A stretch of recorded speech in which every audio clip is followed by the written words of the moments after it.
onto like day 15 or whatever day it is. I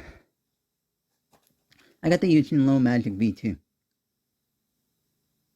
The Low Magic 3x3 V2. And it was released last month, in November. No, and along with that, Yushin released a little bit more of the Low Magic series. So it's like basically they updated the Low Magic series. No.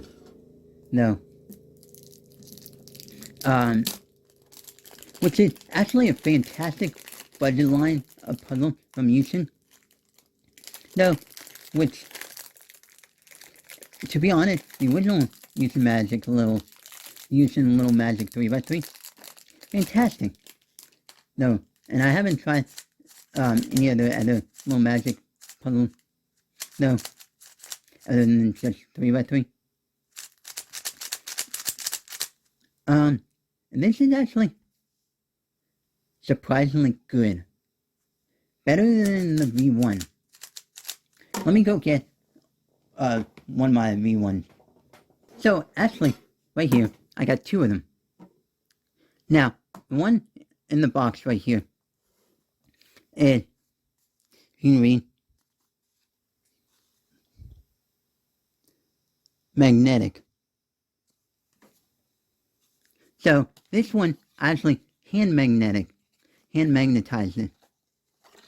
it, and set it up and moved it, whatnot. So it's actually really good, fantastic.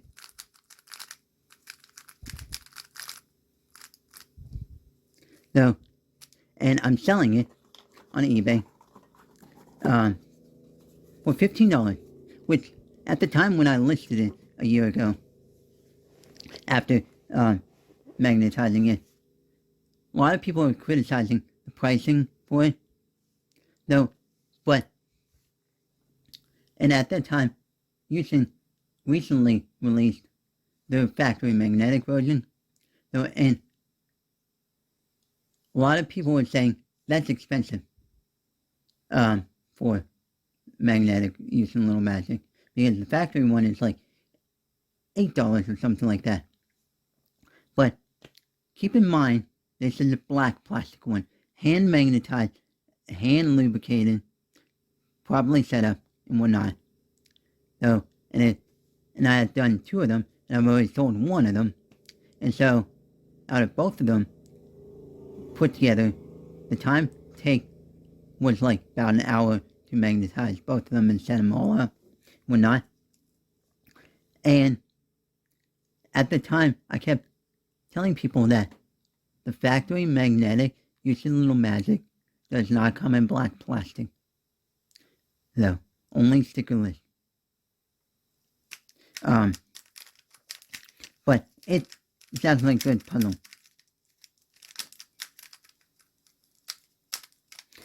And it's really good. And then this one is a Cubicle Labs edition, hand magnetized, and whatnot. And it turns decent. It turns good, but not as much better than this one. No. But if you want this black plastic magnetic one, hand magnetic one, go check out my eBay store. I have a link to it in the description below. But this actually feels pretty good for what it is. And the mechanism, the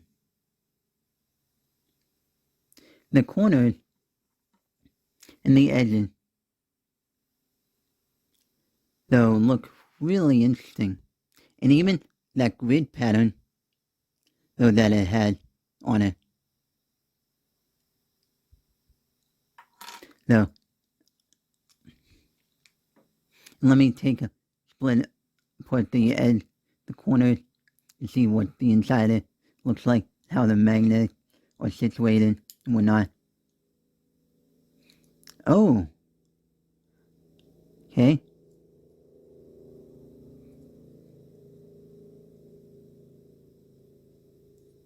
That's kind of interesting. That one's look like it doesn't fit all the way in properly. And it's, kind of weird with that. No. And now let me just check the edges. Okay.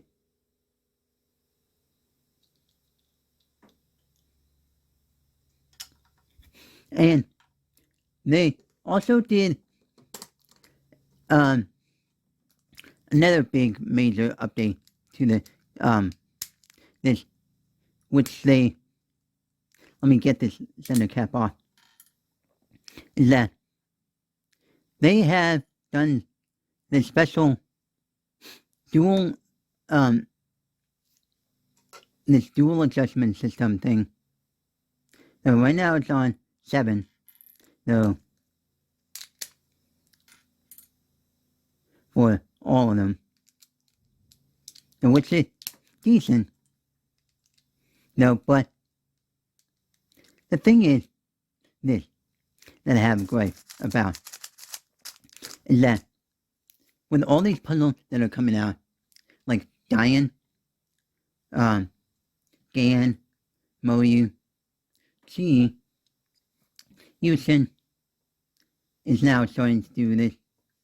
So is that, and even YJ has been doing this, is that they all come with, and there's also some Shangshao, some other puzzle like that, where they are coming out with these special adjustment, dual adjustment system for the screw, spring system, and even some adjustment systems for the magnets and all this stuff.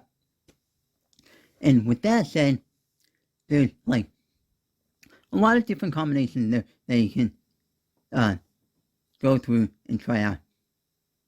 But the thing is, since there's like so many combinations, it's like, and even some of these puzzles, like say the GAN X, the YJ MCC, something like that. Some of those other puzzles where they have different spring type, different nut type, all these different adjustment systems. They would need to swap out different magnets, swap out, and all this stuff. So it's like, can be hard to keep track of those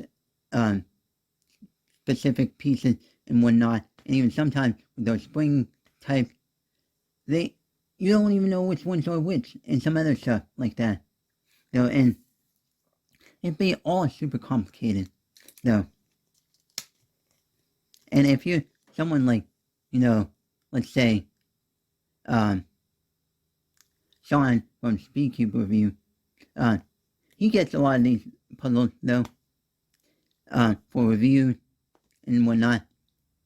So he probably has like a huge bin, like a box, set up, like a box that's full of all these cube accessories, like extra springs, screws, cords, and all these extra parts that these cubes come with, and even a bunch of these adjustment tool things, where it's like just a pile of stuff, extra stuff that you probably won't use, though, after you finally tune your perfect setting, though. And yeah. And then with that concludes day 14. Though, if I'm correct, or whatever day it is.